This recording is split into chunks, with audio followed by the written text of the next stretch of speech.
centrar en esta segunda parte que en mi cabeza había en la sesión, en estos tres elementos del proyecto digital de Celta.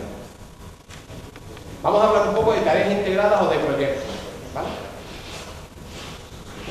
Bueno, antes hablábamos de tres tipos de actividad: sencilla, complicada y muy complicada. El primer tipo de actividad pues genera habilidades. Para explicar lo que son actividades que generan habilidad, pues en realidad lo mejor que podemos hacer es poner un ejemplo. A mí me gusta poner un ejemplo de mi propia área. Ya sabéis que yo soy profe de inglés. Si no lo sabéis, pues ya os lo digo yo. Yo soy profe de inglés. Bueno, pues los profes de inglés durante toda nuestra vida profesional hemos pensado que inglés se aprende rellenando huecos. ¿Habéis rellenado huecos alguna vez en vuestra vida? Es esto de my name Fernando, de repente be, pon el verbo en el tiempo adecuado. Y después cuando vas a Inglaterra, primero que tiene cara de inglés y dice, hombre, Peter, my name Fernando, be, pon tu verbo en el tiempo adecuado. Es decir, los profes de inglés hemos diseñado actividades que en realidad lo que generaban en el individuo que las sufría eran habilidad. En este caso, habilidad para conjugar un verbo, para ponerlo en un tiempo verbal determinado. Bueno, este tipo de actividad, pues lo podemos llamar actividad de área. Es lo que las distintas áreas de conocimiento han venido tradicionalmente haciendo. Los profes de inglés nos dimos cuenta de que se podía hacer algo más, pues por ejemplo cuando empezamos a incorporar cartas. Vamos a escribir una carta al director del periódico, vamos a escribir una postal a nuestra amiga contando nuestras vacaciones. Seguro que en algún momento habéis escrito una postal contando vuestras vacaciones. Eso lo ha hecho todo el que aprendió algo de inglés en España. Bueno, esto estaba mucho mejor que rellenar huecos. Pero todavía no era suficiente, porque en realidad lo que ocurría es que salían 30 cartas iguales. Dear Mary, I am very happy. Thank you. Vale. Yo. Es decir, tampoco estábamos elevando el reto, pues no era suficiente. Lo que estábamos era generando en los individuos tareas de área, estábamos poniendo tareas de área con mayor complejidad, pero generando solo estrategias. En realidad los profes de inglés nos hemos dado cuenta de que podemos contribuir al desarrollo de las competencias cuando hemos empezado a diseñar tareas integradas. Es decir, cuando hemos empezado a pensar que se puede enseñar inglés y matemáticas. Cuando hemos empezado a pensar que se puede enseñar conocimiento del medio en inglés, o francés o alemán. Es decir, cuando hemos mirado hacia las otras áreas. Bueno, esto en realidad se podría relacionar con cualquier otra área de conocimiento. Y también se podría relacionar con las herramientas, que antes comentaba Enrique, con el tipo de actividad que muchos de nosotros estamos proponiendo a nuestros estudiantes. Porque podríamos relacionarlo con esta otra pirámide que he escondido ahora detrás. Es decir, el tipo de actividad que nosotros proponemos a nuestros estudiantes genera o habilidades, o estrategias, o competencias. Pero no todo genera competencias, no todo es válido.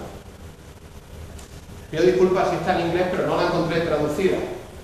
Lo que quería deciros es que no vale cualquier herramienta TIC. Hay herramientas TIC que permiten recordar. Por ejemplo, utilizar Delicious, o Flickr, o utilizar Ninja Words para hacer fichitas para aprender palabras. Bueno, esta actividad memorística pues genera una habilidad, pero no genera competencias. Entonces no por utilizar el ordenador estamos contribuyendo a las competencias. Hay una escala de complejidad, una escala de dificultad. Y solo cuando estamos permitiendo a nuestros estudiantes crear o evaluar o analizar, estamos permitiendo realmente que desarrollen sus competencias básicas. Bueno, hay una serie de condiciones para que esto ocurra, para que nuestra actividad tenga un impacto en las competencias básicas de nuestros estudiantes. Estas condiciones pues sirven con una tarea TIC, con una tarea que influya el uso de las TIC, o con una tarea en la que no aparezca ningún elemento mediático por medio. Y estas condiciones pues están bien controladas. El trabajo en equipos cooperativos, el planteamiento de un problema, un reto, una pregunta, la elección de un producto final motivador, el diseño de un plan de trabajo y el establecimiento de una serie de indicadores de éxito. Lo que vamos a hacer, si os parece bien, es que en lugar de contaros cada uno de estos elementos, pues vamos a ver un ejemplo. ¿Os parece bien? ¿Conocéis a Quiro Laplace? ¿Sabéis quién es Quiroga Pla? No es de Ceuta ni de Melilla, lo digo por si la estáis pensando. Yo tenía un amigo que trabajaba allí en el mercado y me parece que... No, no es de Ceuta ni de Melilla, ¿vale? Bueno, pues os voy a contar una tarea, un proyecto que hemos diseñado vinculado con este señor, desconocido, Quiroga Pla. Bueno, este proyecto transcurre en un contexto determinado, que lo digo a priori para que no me digáis después, claro, en ese contexto cualquier cosa sale bien y puede ocurrir.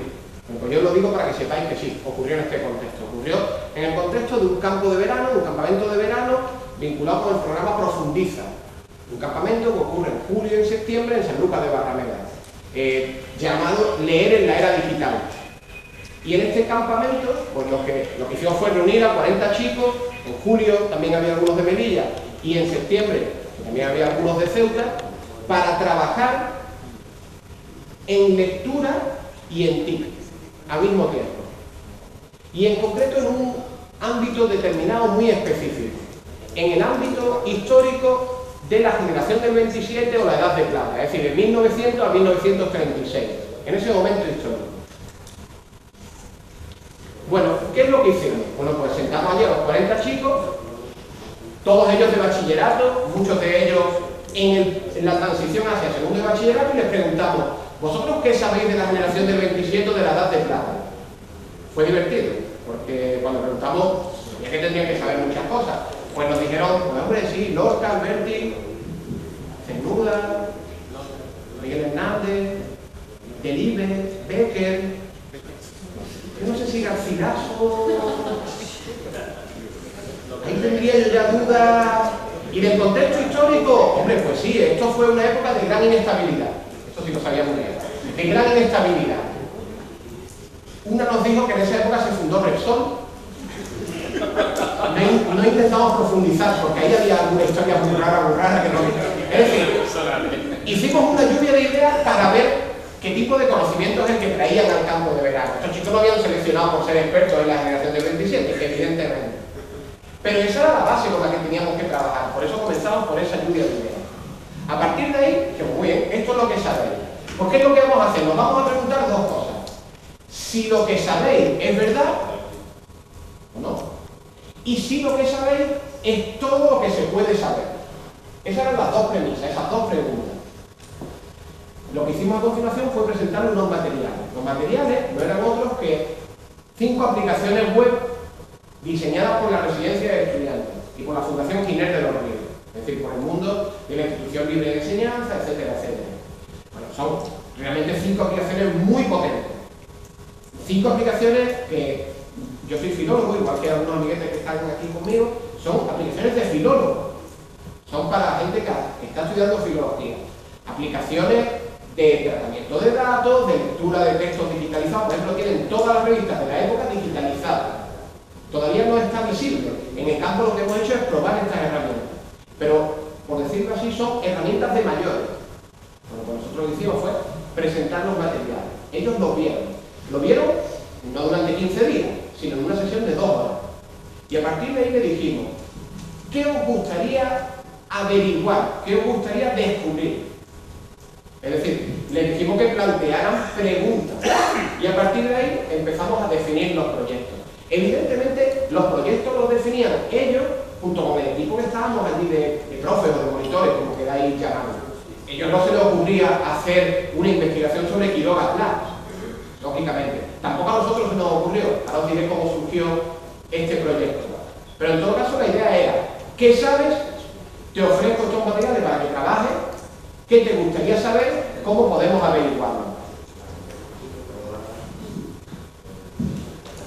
Bueno, pues uno de los materiales de la residencia de estudiantes consiste en una especie de molinillo, una especie una serie de círculos concéntricos. Tú podías colocar a cualquiera de los personajes de esta época y te decía quién era su círculo de amigos, cuál era el círculo de revistas en las que escribió, incluso qué obras eran las que había escrito, etcétera, etcétera. Bueno, pues un grupo dice, pues vamos a ver quién eran los amigos de Lorca. Lo colocan en el centro y sale un montón de amigos. Y dicen, pues bueno, si yo quiero saber sobre los amigos de Lorca, ¿qué es lo que hago? Lo busco en la Wikipedia. Y en cuanto entran en la Wikipedia descubren algo raro. Hombre, pues sí, claro, Dalí estaba en la Wikipedia. Y murió él. Pero cuando empiezan a poner, resulta que hay muchos amigos de Lorca que no están en la Wikipedia. Muchos. Y entonces se plantean, ya tenemos proyectos.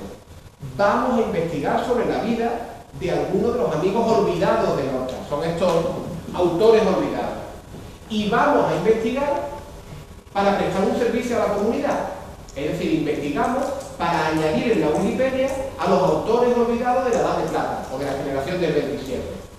Bueno, pues claro, no podían hacerlo con todos los autores, lógicamente. Lo que hacen es seleccionar a uno de ellos, a Quiroga Pla, que no tenían ni idea de quién era. Bueno, este proyecto lo definimos. ¿Qué había que hacer? Definimos los pasos. ¿Esto en qué incide? Este tipo de proyectos incide en una serie de competencias básicas de estos estudiantes. Su competencia en comunicación lingüística, su competencia digital, porque todo lo que tenían estaban en una residencia donde solo había portátil y conexión a la red. Conexión andarred, es decir, conexión andaluza. No teníamos un cañón de banda ancha que nos gustaría, la conexión normal. Aprender, autonomía y iniciativa personal o competencia social y ciudadana. ¿Y qué es lo que hacen? Pues lo que hacen es investigar, tomar datos, localizar datos y con eso construir la biografía. Y con la biografía averiguar también cuál era su obra literaria. Y era una obra literaria que estaba perdida. No había ninguna publicación de Quiroga Pla. Y entonces tuvieron que buscar en las revistas digitales la obra de Quiroga Pla. A partir de aquí redactaron una entrada en Wikipedia, lo cual supuso analizar el estilo Wikipedia. Entre paréntesis, también aprendimos una buena lección, no con este proyecto, pero sí con uno paralelo en el que estudiamos científicos olvidados. Ellos iban a por autores literarios, otro grupo iba a por científicos olvidados. Descubrimos, por ejemplo, que el padre de la cardiología mexicana es uno de los científicos olvidados. Es un científico que se tuvo que ir al exilio con la guerra civil, con el golpe de Estado, y llega a México y funda la más importante escuela de cardiología de México. Bueno, pues analizan la Wikipedia, escriben en la Wikipedia. Bueno, pues este grupo que escribió sobre los científicos olvidados, la Wikipedia acepta el texto y una hora después reciben un mensaje que había sido eliminado, porque en realidad lo que habían hecho era plagiar de otras páginas. Es decir, les dio una gran lección sobre copiar y pegar y sobre derechos de autor. Cerramos paréntesis. Y volvemos a Quiroga Pla, donde no hubo ese problema. A partir de ahí preparamos borradores y creamos la entrada. Y después buscamos en otras webs, en otras entradas de la Wikipedia, los enlaces que nos hacían falta. Después se presentó al grupo clase que estábamos allí y después se hizo difusión a través de la red, a través de Twitter y a través de Facebook. Y este es el resultado. Si hoy entra en la Wikipedia a ver quién era Quiroga Pla, aparece la entrada escrita por nuestros estudiantes. ¿Y quién era Quiroga Pla? Pues Quiroga Pla es el escritor yerno de Miguel de Unamuno, olvidado por nuestra guerra civil. Es uno de los cientos de escritores por los cuales pasó el rodillo de la guerra civil y desapareció. Era un escritor ultraísta que estaba casado con la hija de Miguel de Unamuno. Y no lo conocía, pues ni siquiera la Wikipedia. El proyecto tuvo un desenlace muy divertido, y es que a uno de los chicos se le ocurrió: ¿y si este hombre tuvo hijos? Y entonces empezaron a investigar. Anda, que la hija de Unamuno y este señor tuvieron hijos.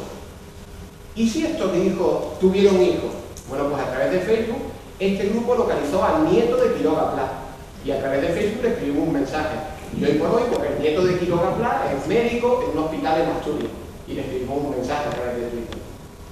Bueno, pues este es el proyecto de investigación sobre Quiroga Pla. Y ahora me gustaría, creo que tiene lugar para que no arranque solo, me gustaría enseñar el resto de los proyectos que desarrollamos en esta semana de campamento de verano.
y moderamos nuestra libertad en contra de la autoridad.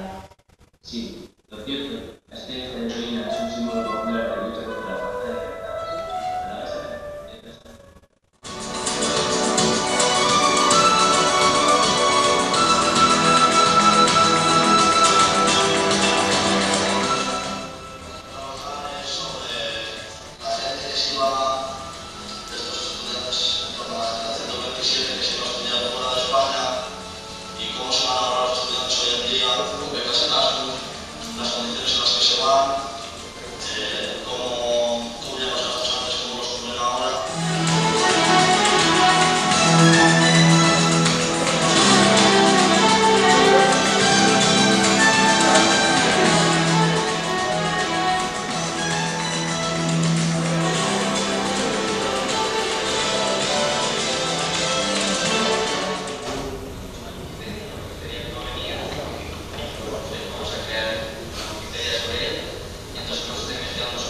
Ella chica de la esquina perfecta, no sé si alguno la conoce. Sí, Ana, es que le pongo otra mía allí. Pues yo hicieron este proyecto, ¿sabes? Buena.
Ya que siga pasando el vídeo, está colgado en la red, con lo cual si queréis verlo, podéis verlo. ¿Cuál fue la clave de todo el proyecto? Darle TIC, es decir, información y permitirle comunicación, de dos tipos, comunicación entre ellos y comunicación con el exterior a través de la red. Y darles la libertad para que diseñaran sus propios proyectos. Habéis visto algunos de ellos. Lo que hicieron en 2 días, literalmente en 2 días, fue grabar una película en flashback desde el fusilamiento de Lorca hasta su llegada a la residencia de estudiantes, comparar los datos que tenemos sobre movilidad Erasmus con los datos de las becas que daba, con las ayudas que daba la Junta para la ampliación de estudios, el germen del CSIC, y ver hacia dónde, hacia qué países se movían, para qué se movían estos estudiantes, etcétera, etcétera. Es decir, hicieron todo tipo de proyectos de ciencias, de letras, más tecnológicos, menos tecnológicos.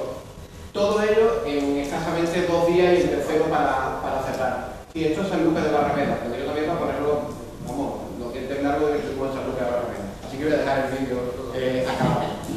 Bueno, ¿por qué os pongo este vídeo?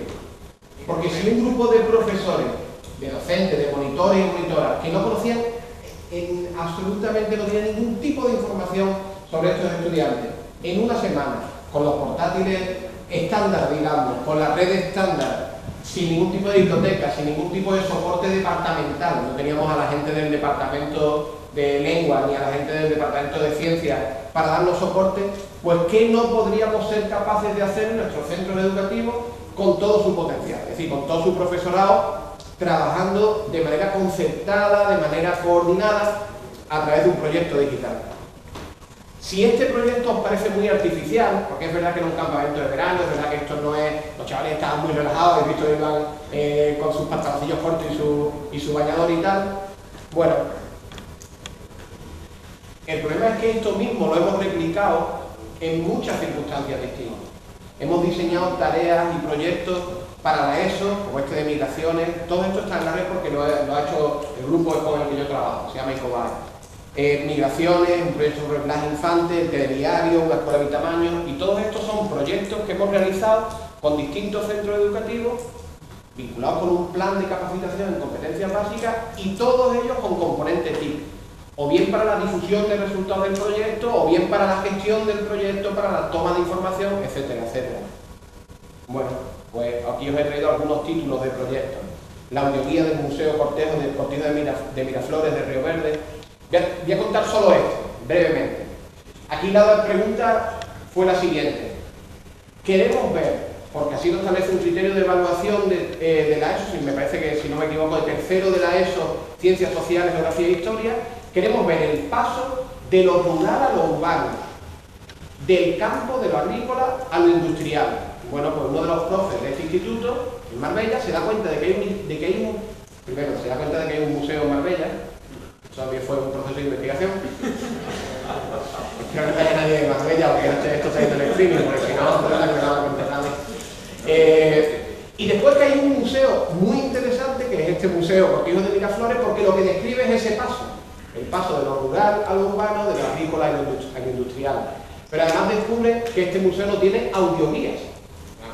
Hay que tener audioguías multilingües. Bueno, pues este instituto hizo las audioguías para este museo. Hizo las grabaciones, las trabajó con Audacity, hizo los panfletos, las trabajó con Impress y con el software de OpenOffice.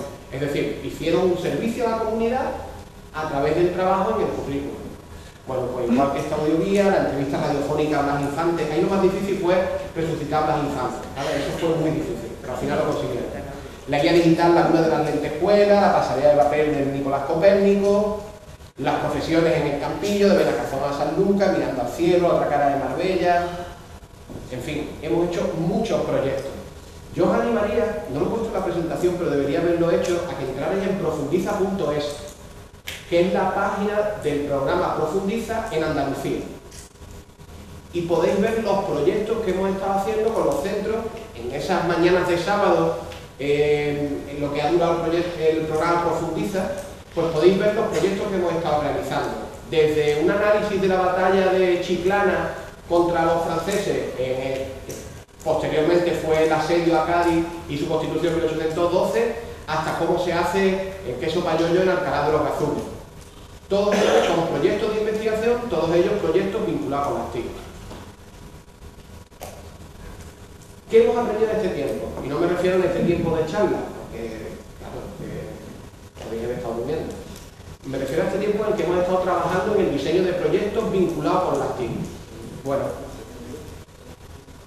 lo que hemos aprendido es que la actividad que le propongamos a nuestros estudiantes no puede estar totalmente controlada. En el diseño de una de las tareas integradas, una que hicimos con segundo de primaria, una que consistía en lo siguiente. Bueno, pues en segundo de primaria, uno de los criterios de evaluación establece que hay que medir la realidad. Entonces le propusimos a 2 clases de segundo de primaria que midieran la escuela para escribir una carta de reclamación a la directora porque la escuela no estaba a su tamaño. Entonces tenían que escribir una carta de reclamación. Y nos dice una de las niñas que estaba en la clase: maestro, ¿una carta qué es? ¿Un copiado o un dictado? Claro, sus dos tipos de texto, los dos tipos de texto que en la cabeza son copiado y dictado. Entonces, pues la realidad hay que someterla a lo que uno tiene en la cabeza. La carta que era, ¿usted me lo va a dictar o la tengo que copiar?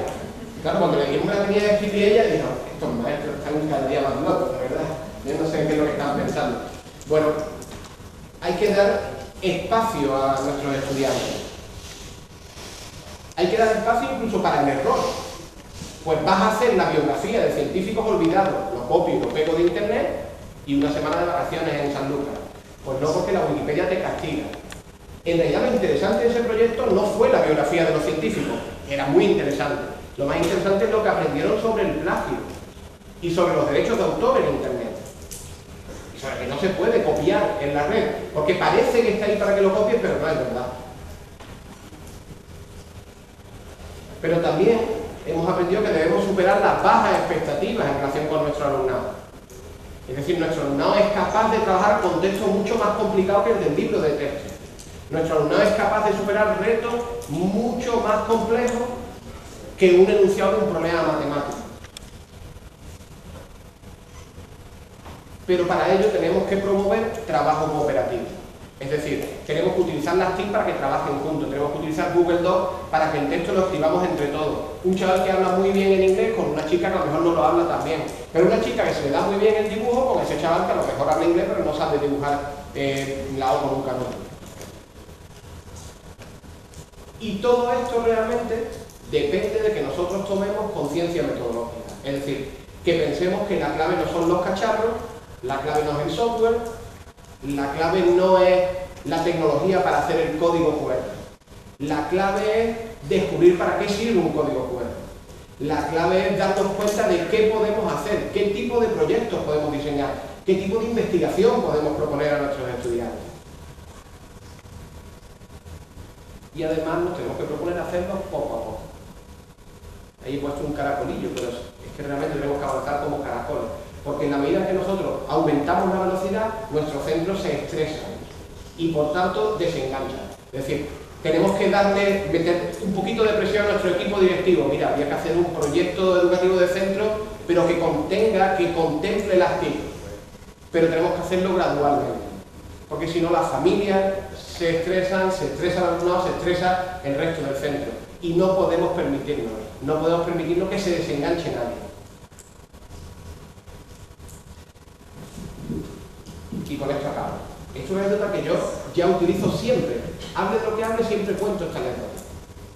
Y ya algunos me la habéis escuchado. Los que me hayáis escuchado se echan a dormir y están tranquilos. Cuando hicimos el primer proyecto, que consistía en la grabación de un telediario, hicimos con sexto de primaria, nos llegamos a un centro, pedimos información y nos dijeron, bueno, ¿qué tal es la clase? Pues la clase no es ni buena ni mala, excepto este. Este le vamos a poner como nombre Antonito. ¿Vale? Entonces, Antonito, vamos, dicen eso, tú ya diciendo, nos metemos en clase y le proponemos a la clase, mira, vamos a grabar un telediario, vamos a escribir las noticias, vamos a hacer la grabación la vamos a analizar, la vamos a ver en público, etcétera, etcétera. Y al instante montamos los grupos cooperativos, grupos de equipos de trabajo. Claro, los equipos de trabajo tienen una virtud, que los que utilicéis equipos para trabajar, pues habréis dado cuenta de que funciona con cierta eficacia. Y es que elimina muchas conductas disruptivas. Esto queda muy fino decirlo. Es decir, que cuando los chicos, que son los que fundamentalmente nos están dando más problemas, intentan hacer de gallitos, porque en muchos casos tenemos un problema de gallitos, es decir, tenemos un problema de género, realmente, pues los equipos cooperativos neutralizan ese problema. Bueno, pues cuando hacemos los equipos cooperativos, este chaval empieza a trabajar con total normalidad. Era cuando Cristiano Ronaldo estaba todavía en Inglaterra. Bueno, pues él lo que quería era escribir sobre Cristiano Ronaldo y hacer la noticia de deporte. Ya se hablaba de que iba a venir al Madrid. Bueno, nosotros le dejamos que escribiera sobre deporte, ¿por qué no? Si lo que nos importaba era la estructura de la noticia y no tanto el contenido de la noticia. Además, mientras él hablaba de deporte, pues la compañera suya hablaba de medio ambiente, etcétera, etcétera. Bueno, pues con Antonito y con su clase leímos noticias en prensa, las analizamos. Leímos una investigación de la OCU sobre los telediarios. Vimos que, por ejemplo, los telediarios hablan fundamentalmente de política y de economía, y después de deportes y el tiempo. Le preguntamos, ¿de cómo gustaría que hablaran los telediarios? Una niña nos dijo, me gustaría que hablaran de serpientes. Pero tampoco investigamos mucho ahí, porque ahí había otra cosa que nos daba mucho yuyu, realmente. Es decir, hicimos actividades muy por encima del nivel de complejidad que estos chavales estaban acostumbrados. Muchos de ellos no habían leído un periódico en su vida. Gente porque a lo mejor no habían visto nunca a sus padres y a su madre leer un periódico. El caso es que escribieron sus noticias, la grabaron y la emitieron sin ningún problema. Pero cuando se acaba ya el tiempo en que estuvimos grabando las noticias, estuvimos con ellos una semana entera de trabajo, pues se nos acerca a mi compañero Miguel y a mí, se nos acerca Antonito y nos pregunta esto. Maestro, ¿es usted feliz? No, como era junio y me tocaba la declaración de la renta, pues yo me lo pensé. Pero claro, yo como soy maestro, me pongo la carita y digo, hombre, Antoñito, yo feliz a tope. Muy feliz. Y yo digo, ¿y tú eres feliz? Y Antoñito me dice, maestro, usted no se preocupe, porque todo lo que sea perder el tiempo, a mí me hace muy feliz. Y esto ha sido la lección más importante que he recibido yo en mi vida, en relación con mi profesor. Para Antoñito, todo lo que yo le planteé fue perder el tiempo. Porque Antoñito en sexto de primaria tenía ya una licenciatura de 9 años. Llevaba 9 años analizando qué significa ser maestro, qué significa enseñar, qué significa aprender, qué significa estar en la clase. El mejor estudiante en el fondo es Bart Simpson, porque es el que sabe cómo funciona la escuela, aunque sea para destrozarla, para divertirla. Antoñito había analizado mi forma de trabajar y dijo: este proyecto, sin él saber lo que es un proyecto, es perder el tiempo, porque lo importante es el copiado y el dictado. Cuando salimos de clase, pues ya estamos relajados, una semana de trabajo, poco después de la feria de Algeciras, tal, y el caso estamos hablando y le digo yo a la tutora: o sea, estoy agotado, porque ya estudio, yo soy de universidad, estoy acostumbrado a dar una clase a la semana y una charlita por la tarde en el CPR, pero estoy acostumbrado a trabajar, como ya sabéis, me duele la espalda, me duele la garganta, los pies, que se me han hinchado los pies, los tobillos y tal, y me dice la tutora: pues si tú supieras lo que es trabajar de verdad. Es decir, una semana allí con sus niños y ella muy tranquilamente observando, haciendo observaciones en el aula, y no le había parecido trabajar, porque lo que yo había hecho, ¿qué era? Perder el tiempo. Es decir, cuando volváis a vuestro centro después de este subidón que va a ser el congreso de los coordinadores y coordinadoras TIC de Ceuta y Melilla, pues es muy probable que os enfrentéis a muchos Antoñitos y a las tutoras o a los tutores de Antoñitos. Es decir, gente que piense que eso por lo que vosotros perdéis la cabeza es literalmente perder el tiempo. Bueno, pues yo quería deciros, en realidad con esta charla un poco larga de 1 hora y media, que lo que vosotros hacéis no es perder tiempo, no sois los periféricos, no sois los que estáis en el margen del sistema haciendo algo que parece casi absurdo. Sois literalmente el corazón del sistema, sois los que estáis haciendo lo que hay que hacer. ¿Alguna pregunta? Bueno, Enrique y María José del CPR y desde IFIE tenían interés en que esto no fuera una charla académica al uso, que yo llegue, cuente mi rollo, diga gracias, coja mi coche y lo tenga aparcado ahí en la puerta de la muralla real y que habla con la policía local para que no me lo multe y me vaya a mi casa. Es decir, realmente nos gustaría a todos generar un ratillo de debate, ¿vale?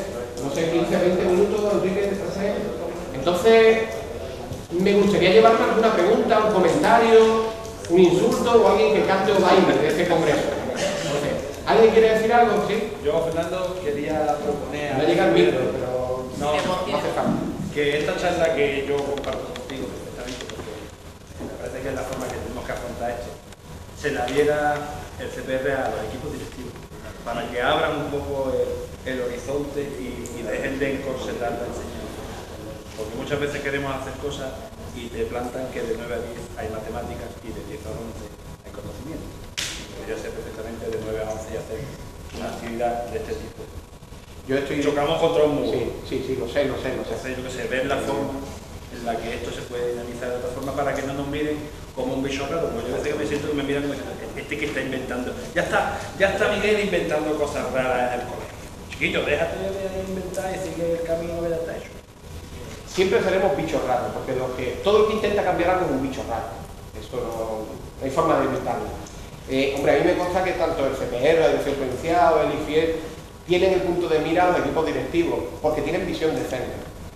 Yo sí que te cuento una experiencia que estamos teniendo este año, entre octubre y noviembre. Los centros de profesorado de la provincia de Sevilla nos han hecho un encargo a mi grupo de trabajo, a Innovar. Nos han dicho: vamos a trabajar competencias básicas, vamos a trabajar este discurso con los equipos directivos. Pero no podéis ir a contarle milongas a los equipos directivos, porque no se las creen, porque son gente atareada, que tienen también sus preocupaciones y tal. Bueno, pues lo que hemos hecho es muy sencillo. Les hemos propuesto diseñar la semana de los proyectos. Y le hemos dicho: ¿vosotros cuándo hacéis la evaluación? Normalmente una semanilla antes de las Navidades, ¿no? Para que tenéis cierto margen. ¿Y después qué queda? 3 o 4 días, un poquillo ahí... Hay que ver los niños, no se podían quedar en sus casas. Y las madres dicen: hay que ver los maestros que no podían aguantar, ¿sabes? Bueno, pues en esa semana vamos a montar proyectos. Porque ahí estamos relajados, estamos como un poco sueltos. Pero con lo que estamos haciendo con los equipos directivos, porque estoy de acuerdo contigo en que esa es la pieza clave, quien controla el horario, controla el centro.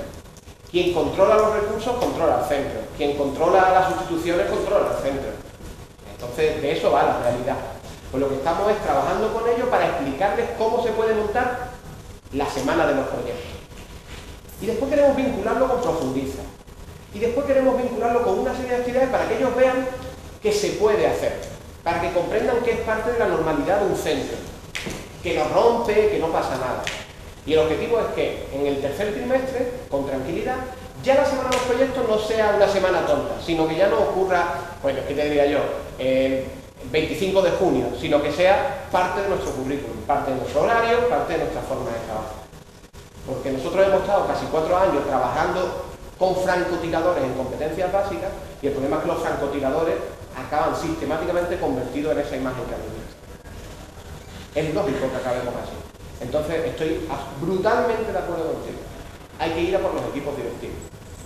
Es decir, lo que pasa es que hay que ir ordenadamente y vosotros sois una pieza, sois un virus infiltrado en el sistema. En Matrix vosotros sois el virus que se ha colado en el instituto y empezáis a hablar y empezáis a tirar de carisma, empezáis a demostrar lo que se puede hacer. Mira lo que está haciendo la compañera de Melilla, fíjate lo que es capaz de hacer de la Almina, hay que ver que cachondo lo que hacen los de Ledrisi, fíjate, nosotros podíamos hacerlo, pero nosotros más y mejor, y por ahí es por donde vamos entrando. Pero estoy totalmente de acuerdo contigo en que el esquema es de centro. Hay una investigación muy interesante publicada en la revista de Educación de un grupo multidisciplinar catalán que analizó pues, todo el desarrollo digamos, del plan TIC, 1x1, etcétera, etcétera, en Cataluña. Os garantizo que tiene desarrollo, es decir, no hablamos de Pamplina. Andalucía también lo tiene, y yo estoy satisfecho también de lo que ha hecho Andalucía, igual que en Ceuta y Melilla, pero en Cataluña la cosa tiene injundia. La gran conclusión que saca este grupo es que no tiene ningún futuro algo que está tan fragmentado. Y la fragmentación está en 2 sitios. En la administración por un lado, bueno, pues ya la administración hará lo que le corresponda, pero por otro lado los centros. Es decir, sí, está el tío este del Ubuntu y del Linux, que no sé qué hay de lado, y después está la de música, que ahora se ha comprado un Mac y hace cosas muy raras. Bueno, pues lo que descubren ellos después de una investigación muy potente, analizando muchos centros, es que la fragmentación hace que perdamos energía, que perdamos fuerza y que no lleguemos a ningún lado. Entonces yo estoy de acuerdo contigo y estoy de acuerdo en que hay además que decirlo a la administración y la administración deciroslo a vosotros a vuelta de correo. Las preguntas, más comentarios, o sobre todo alguien que quiera cantar y bailar, eso sería de verdad muy enternecedor.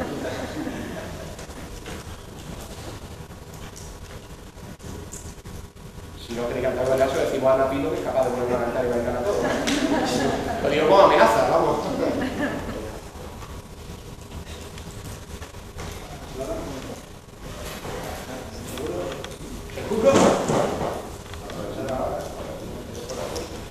Bueno, en caso de que no haya ninguna pregunta, me voy. Gracias. Ahí es donde literalmente podéis encontrarme. Yo soy un holograma, no estoy aquí, yo estoy en mi casa hablando delante de una cámara y si queréis verme, pues podéis buscar en todas esas webs que es donde yo vivo. Gracias.